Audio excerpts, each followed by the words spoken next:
The hospital, more than 50% of the people in the hospital are not patients. They're actually, they call them displaced, muhajireen. As you enter on the left side, there is a mattress and there is a woman. So I saw her day 1, day 2, day 3, So I had to talk to her and she said, I've been here for 3 months. Me and my daughter, 1 mattress. What do you eat? Whatever they give us. Whatever Rabbi Jib, whatever Allah brings. Where is the bathroom? With a patient in here. To walk in that building, you have to say, excuse me, salam alaikum, because either there's injured, there's family, there is stretchers to get up. Where is your family?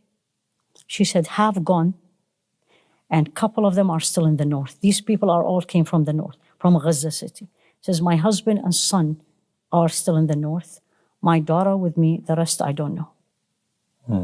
And you know what I don't know mean? Yeah.